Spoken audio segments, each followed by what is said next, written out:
왜 우리를 못 들어가게 하는 거예요? 우리가 외국인이라서 차별하는 거예요? 여기 한국의 어느 실내 수영장에서 프랑스에서 한국에 온 미녀 작가들을 못 들어가게 한국 직원들이 막고 있는데요. 얼마 지나서 외국 미녀 여성들은 얼굴이 빨개진 채로 다급하게 어디론가 뛰어들어갑니다. 과연 이 프랑스 미녀 작가들에게 무슨 일이 있던 걸까요? 오늘의 사연 시작합니다. 안녕하세요. 저는 프랑스 랑스에 살고 있는 베라티라고 합니다. 저는 프랑스에서 작은 방송사 작가로 일을 하고 있는데요. 뜻하지 않은 좋은 기회가 생기게 되어서 이번에 태어나 처음으로 한국을 갈 수 있게 되었었습니다. 그 기회가 어떤 기회냐고요? 저희 방송을 시청하는 시청자들의 끝없는 요청을 받아 저희 방송사에서는 한국에 대한 기획 영상을 제작하게 되어 한국을 가게 되었거든요. 요즘 전 세계적으로 한국의 인지도와 문화 콘텐츠가 엄청 대단한 인기를 끌고 있잖아요. 보수적인 저희 프랑스에도 한국 문화가 스며들어서 요즘 프랑스에서 가장 핫한 국가는 바로 한국이에요. 영화와 드라마, 그리고 음악 콘텐츠뿐만 아니라 다채로운 한국 음식도 많은 관심을 받고 있습니다. 심지어 저희 프랑스 명문 리그인 파리 생제르맹 구단에 입단한 한국 축구 선수 이강인까지 이런 영향들 때문에 프랑스에서도 한류가 많이 퍼져 있는데요. 한류가 많이 퍼지긴 했지만 아직 한국을 잘 모르는 프랑스 사람들이 많기도 했고 그런 이유로 한국의 모습을 소개하는 특집 편성으로 영상을 준비하게 되었습니다. 이미 세계적으로 잘 알려진 영화나 콘텐츠가 아니라 아직 프랑스 사람들이 잘 모르고 알 수 없던 모습들과 한국이란 나라의 삶 속에 있는 로컬 모습들을 집중 촬영해서 한국인들의 일상생활 속에 숨겨진 저력을 알아보자는 생각에서였어요.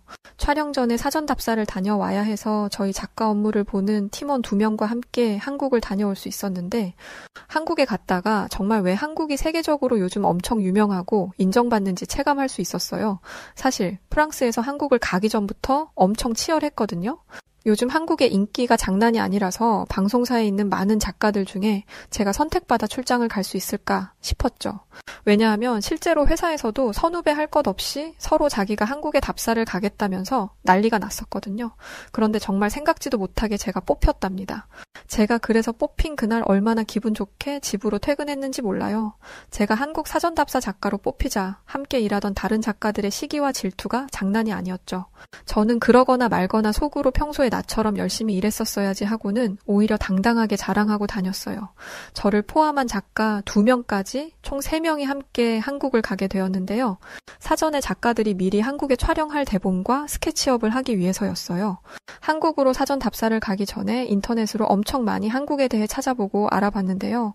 보면서 한국이란 나라에 대해 알아보면 알아볼수록 기대감이 더 커졌었어요. 한국에 가면 뭔가 새로운 체험을 할 수 있겠다는 기대감도 많이 들었고 태어나 처음 가보는 한국이란 나라에 대한 설레임도 있었지만 한편으론 책임감도 많이 느꼈었습니다. 한국에서 도착해서 저희는 정말 많이 놀랬었는데요. 일단 잠깐 소개해드리면 작가들과 경기도 부천에 있는 웅진플레이라는 곳에 실내 수영장을 갔다가 엄청 민망한 일을 겪었었고 또 지하철을 탔다가 프랑스와 너무 다른 모습에 놀랄 수밖에 없었는데요. 우선 한국에서는 상상도 못하는 일이지만 프랑스에선 너무 당연한 것들이 있거든요. 오랜 시간 몸에 배어온 습관 때문에 엄청 민망했던 일이 있었어요. 바로 동료 작가들과 수영장에 갔다가 겪었던 일인데요. 그래도 외국에 나왔는데 하루 정도는 휴가처럼 즐겨도 되지 않을까 싶어 휴대폰을 검색하다가 우연히 실내 수영장을 보게 되었고 시설이 너무 잘 되어 있어서 동료들과 가기로 했었어요. 수영장 로비에서 저희 앞에 어떤 한국인 남성분들이 안으로 들어가길래 저희는 너무 당연하게도 그냥 따라 들어갔었거든요. 그런데 저희 앞에 있던 남성분들이 저희를 힐끔힐끔 보더니 엄청 당황해하는 거예요. 우리는 그저 우리들의 외모에 또 한국 남자들이 반한 모양이네 하면서 오히려 슬쩍 웃으면서 안으로 들어가게 되었는데요. 그때 수영장 직원으로 보이는 분이 저희에게 다가오더니 여기를 들어오시면 어쩌냐면서 얼른 나가라고 하더라고요. 저희는 수영하러 왔는데 왜 못 들어가게 하시는 거예요? 하고 반문했더니 저희 말을 알아듣지 못했는지 연신방방 뛰며 얼른 나가라고 손짓하더라고요. 방방 뛰는 수영장 직원 뒤로는 나체로 돌아다니는 한국인 남자들이 보였는데요. 저희와 눈이 마주친 한국인 남성분들은 산에서 마주친 호랑이라도 본 것 마냥 화들짝 놀라서 재빨리 숨더라고요. 그래서 저희는 어쩔 수 없이 다시 수영장 로비로 나오게 되었었는데요. 알고 봤더니 남자가 입장하는 곳이 따로 있었고 여성이 입장하는 곳이 따로 있었던 것이죠. 저희가 그냥 한국인 남성분들을 뒤따라갔던 이유가 있었어요. 사실 저희 프랑스에서는 수영장으로 들어가는 입구와 통로 숙소가 남녀가 따로 구분되어 있지 않거든요. 그래서 수영장에 들어갈 때나 나갈 때나 남자와 여자가 함께 이동하고 심지어 샤워실도 남자와 여자가 같이 쓰거든요.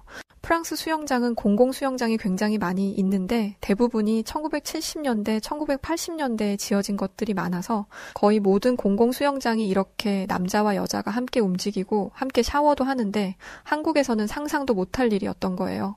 그렇다 보니까 수영장 안에서 발가벗고 돌아다니다가 웬 외국인 젊은 여성 3명과 눈이 마주쳤으니 한국인 남자분들이 기겁하며 놀랐던 거죠. 그 이야기를 듣고 나니 저희는 다 얼굴이 빨개져서 민망해 혼났었답니다. 그리고 이런 일도 있었죠. 수영장에서 한참 놀고 나와서 다시 숙소로 가기 위해서 저희는 지하철을 이용했었거든요. 당연히 지하철에 내려가면서 마스크를 쓰고 단단히 준비를 하고 지하로 걸어 내려갔거든요. 근데 냄새가 하나도 안 나는 거예요. 아마 영상을 보시는 한국인 분들은 지하철을 타러 지하도로 내려가는데 대체 무슨 냄새가 날 거라는 거지. 이런 생각들을 하실 수 있지만 사실 프랑스 지하철은 한 계단만 내려가도 뭐랄까 시큼하고 찌릿찌릿한 기분 나쁜 냄새가 난다고 해야 할까요? 이게 어느 정도냐면 프랑스를 처음 찾은 외국인들이 하나같이 지하철에서 나는 냄새에 견디기 힘들어할 정도니까요. 프랑스에는 공공 화장실이 진짜 많이 없어요. 정말 어쩌다 가끔 보이는 게 공공 화장실이다 보니까 노숙자들이 지하철에서 대소변을 보는 사람들이 정말 많거든요. 그리고 여기에 더해서 제가 프랑스인이라 좀 민망하고 부끄럽긴 하지만요. 저희 프랑스 사람들은 머리를 잘 안 감아요. 자주 감는 사람이다라고 하면 한 일주일에 한 번, 2번 정도 감고는 감질 않거든요. 샤워는 해도 머리는 안 감고 보통 가끔 미용실을 가면 그때 감는 게 거의 다예요. 그래서 프랑스 중년 여성분들은 미용실을 다녀온 날이면 머리에 비닐 모자를 쓰고 다니시거든요.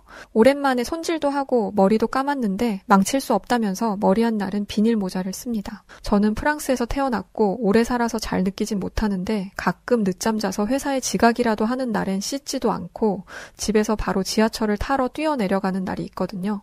그때면 항상 우리 프랑스 사람들 특유의 양파 썩은 냄새 비슷한 게 여기저기 나고 그렇다 보니까 프랑스 지하철은 진짜 역한 냄새들이 많이 나는데 한국의 지하철은 쾌적하다 못해 무슨 대형 쇼핑몰에 들어온 것처럼 모든 시설이 다 있더라고요. 정말 신세계였어요.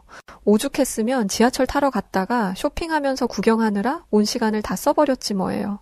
한국의 지하철 열차 안에서도 냄새와 빈대 습격에서 자유로울 수 있었는데요. 프랑스는 사람들도 지하철에 많고 고약한 냄새들이 진동을 하거든요. 일부 프랑스 여자들은 이런 냄새 때문에 향수를 가져오는 사람들도 있는데 오히려 그 향수 냄새 때문에 더 견디기 힘들 때도 많아요. 쾌쾌한 화장실 냄새, 씻지 않아서 나는 양파 썩은 냄새, 그걸 감춰보겠다고 뿌린 향수 냄새, 아주 대환장 파티죠. 근데 한국 지하철은 이렇게 쾌적한 상태로 어디든 갈 수 있다고 하니까 프랑스와는 정말 비교도 안 되게 좋았습니다. 저희가 머무르는 호텔은 종로에 있는 곳이에요. 한국 직장인들이 주로 많고 또 저희에게 도움을 주겠다던 한국의 영화사 작가로 일하는 분이 종로에 회사가 있다고 해서 숙소를 종로에 잡았죠. 저희가 아마 종로에 도착한 시간대가 딱 퇴근 시간과 겹쳤었던 시간이었습니다. 근데 좀 신기했던 게 있었는데요. 직장인 분들이 퇴근하고 집으로 가기 위해 엄청 쏟아져 나오는데 그 많은 인파들 속에 그 누구도 담배를 길거리에서 피지 않더라고요. 간혹 길을 가다 골목이나 외진 곳에 있던 흡연 부스에서 피우는 사람들은 있었지만 길거리에서 길을 걸으며 담배를 피우는 사람들은 눈을 씻고 찾아볼 수 없었어요. 사실 제가 평소 담배 연기를 몹시 싫어하거든요. 태어날 때부터 선천적으로 기관지가 좋지 않아서 담배 연기가 늘 저에겐 괴로웠었어요. 프랑스에서는 담배뿐만 아니라 대마초 같은 마약을 피우는 사람들도 정말 많거든요. 아마 한국 사람들은 대마초를 손에 들고 있기만 해도 쇠고랑 차고 잡혀간다고 하던데 프랑스는 보통 5명에서 8명 정도 모여 파티를 하면 그중에 2명, 3명은 마약을 하거든요. 그래서 고등학교를 다니는 나이대만 돼도 너무 쉽게 마약을 접할 수 있고 대부분의 아이들이 마약을 하게 됩니다. 근데 이렇게 대마초를 피웠다고 해서 한국처럼 잡혀가거나 하지 않아요. 프랑스에서는 그게 죄가 아니거든요. 그렇다 보니 길 가다 마주치는 사람들이 대다수가 담배를 피워서 그 연기를 제가 다 들이마시게 되어 고생했던 기억이 많아요.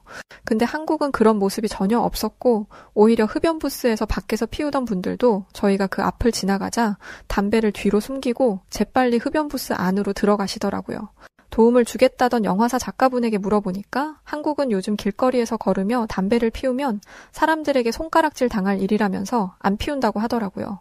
특히나 공공장소에서 대놓고 담배를 피우는 사람은 아마 만날 수 없을 거라면서요.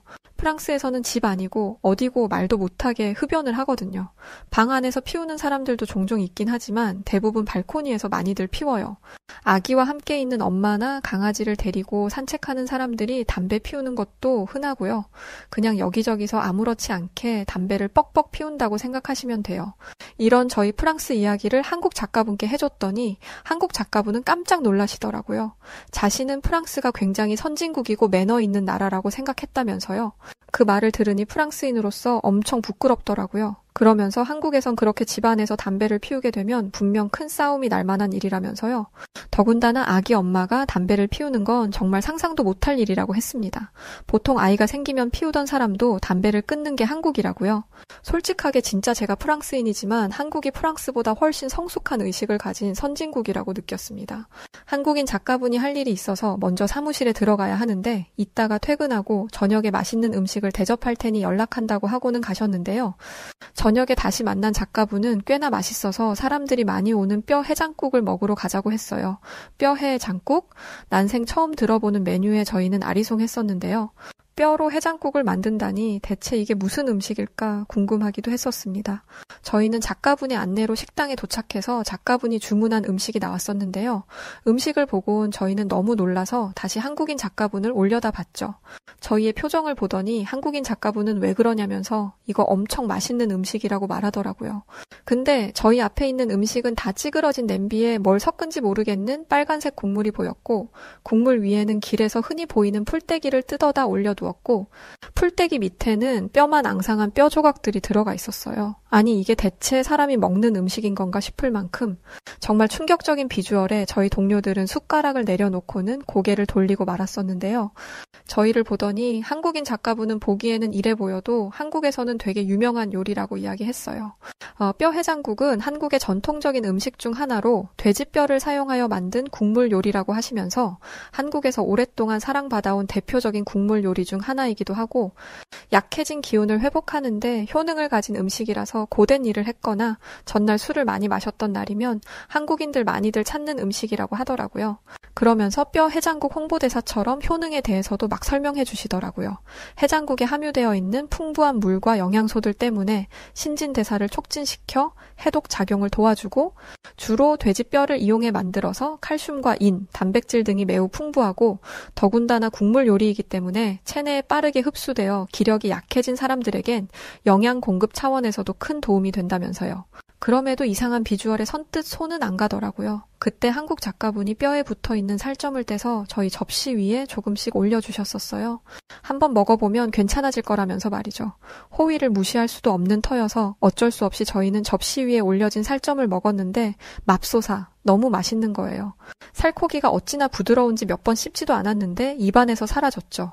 옆에 있던 동료한테 이거 은근 맛있지 않아? 라고 물어보려고 고개를 돌렸는데 저와 함께 왔던 동료들은 언제 그랬냐는 듯 한 손으로 뼈 조각 들고 쪽쪽 빨아먹기까지 하고 있더라고요. 그렇게 음식을 맛있게 다 먹고 나니 저녁 8시가 넘었더라고요. 내일은 한국인 작가분이 본인의 집에 저희를 초대해주겠다고 하고는 저희는 내일을 약속하고 헤어졌는데요. 한국인 작가분도 집으로 돌아갔고 우리도 숙소로 이제 가자고 하고는 길을 걷다가 대체 밤인지 낮인지 구분이 안 될 정도로 빛나는 밤거리에 저희는 눈을 빼앗겼었어요. 프랑스에서는 조금만 어두워지면 밖에 돌아다니는 사람이 없거든요. 그래서 좀 으슥하기도 하고 무섭기도 한데 한국의 밤거리는 전혀 그런 느낌이 없더라고요. 빛나는 한국의 밤거리를 휴대폰으로 촬영해서 프랑스에 있는 동료들에게 전송했더니 기절하려고 했습니다. 늦은 밤에 돌아다니고 있으니까 저희를 보고 미친 거 아니냐면서 얼른 숙소로 들어가라고 말이죠.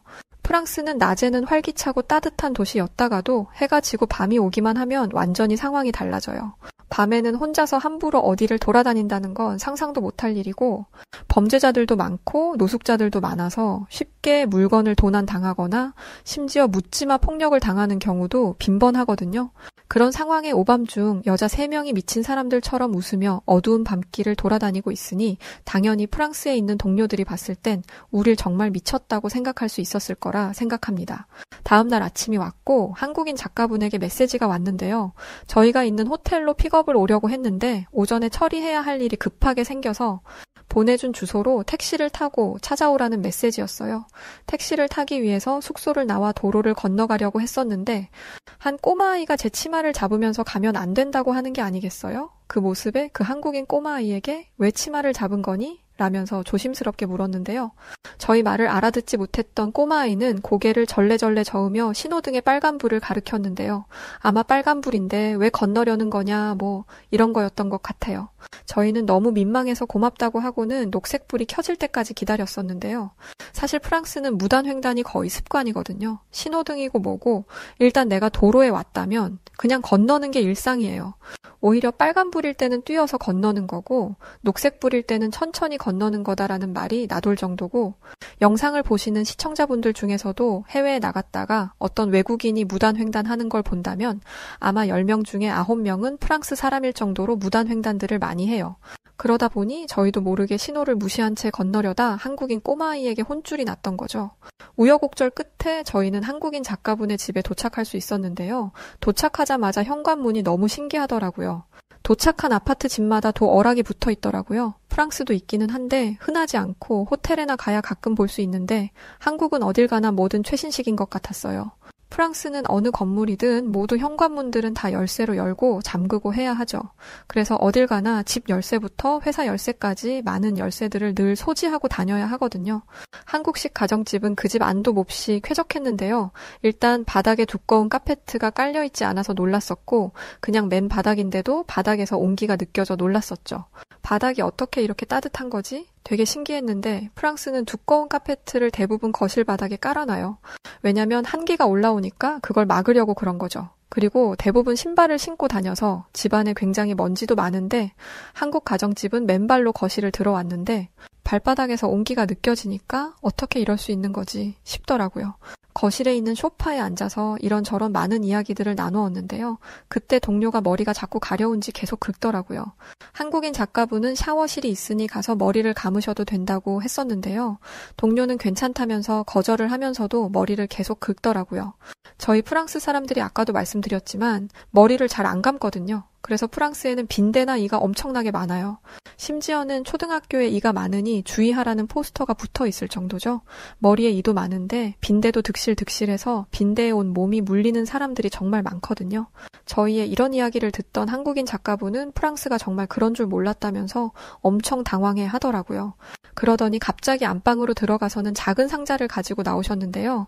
상자 안에는 이상하게 생긴 빗이 있었는데 어찌나 촘촘한지 뭐에 쓰는 물건인지 도통 모르겠더라고요. 머리를 긁던 동료를 한국인 작가분이 불러서 앉아보라고 하더니 그 빗으로 머리를 빗는 게 아니겠어요? 그 모습을 보면서 머리를 안마해주는 그런 건가 싶었는데 머리를 빗었더니 이로 보이는 아주 작은 것들이 바닥에 툭툭 떨어지더라고요. 바닥에 뭐가 떨어지니까 한국인 작가분도 놀랐는지 맙소사 하더니 우릴 보더니 한 명씩 대기하라면서 엄청 흥분된 목소리로 말하더라고요. 그러더니 저희 3명 모두 머리를 그 빗으로 빗기 시작했었어요. 그런데 되게 신기한 게 머리가 엄청 시원한 거예요. 한국인 작가분은 연신해서 맙소사를 외치면서 청소기를 가져와 바닥에 떨어진 이들을 빨아들이기 시작했고 지금 머리를 빗은 빗은 자신의 할머님이 오래전에 쓰셨던 물건인데 자신이 소장하고 있었다가 저희가 머리에 이가 많다는 이야기를 하자 꺼냈다고 하더라고요. 참빗이라고 해서 한국의 전통 빗인데 빗살이 성긴 얼레빗으로 머리카락을 대강 빗은 다음에 참빗을 사용해서 머리카락의 때나 비듬, 이와 같은 해충과 불순물을 제거하기 위해 썼던 거라더군요. 머리를 빗고 나니까 너무 시원해서 달라고 하고 싶었는데 할머님의 소장품이었다고 하는 걸 달라고 할 수 없어서 꾹 참았습니다. 그런데 작가분은 제 속마음을 듣기라도 한 건지 온라인몰에서 주문할 수 있는 거니까 자신이 선물로 하나씩 사주겠다면서 돌아가는 날 주겠다고 하더라고요. 그러면서 얼른 가서 저희를 보고 머리 감고 오라고 하는 거예요. 귀찮아서 괜찮다고 했더니 한국인 작가분은 주먹을 불끈 쥐시면서 화장실 들어가서 얼른 머리 감고 나오지 않으면 오늘 하루 종일 참빗으로 머리를 빗을 거라는 말에 저와 동료들은 화장실로 직행해 오랜만에 머리를 감았었습니다. 불끈하는 한국인 작가분을 보니까 늘 선하고 착했던 한국인들도 화가 나니까 무섭네 싶었네요. 한국에서 지내고 다시 돌아간 프랑스에서의 삶은 정말 지옥처럼 느껴졌었는데요. 저와 함께 왔던 동료들도 마찬가지였죠. 그래서 저희는 한국으로의 이민을 계획하고 있어요. 한국이 너무 좋아졌거든요. 아마 내년쯤에서 한국으로 건너갈 참인데 도움을 주셨던 한국인 작가분과도 친해져서 내년에 간다고 말했더니 머리 꼭 감고 오라고 하는 거 있죠? 여하튼 저희는 한국에서 살아갈 모습에 매일을 기대하며 지내고 있습니다. 자, 오늘은 프랑스 방송사에서 작가로 근무하던 미녀 작가들의 한국 사전답사 여행을 담은 사연이었습니다. 오늘 사연 어떻게 들으셨나요? 오늘의 사연이 마음에 드셨다면 구독과 좋아요 눌러주시고요. 구독과 좋아요는 해외 다양한 감동적인 사연들을 소개해드릴 수 있는 힘이 됩니다. 그럼 지금까지 여우튜브의 송은지였고요. 끝까지 시청해주신 모든 분들 감사합니다.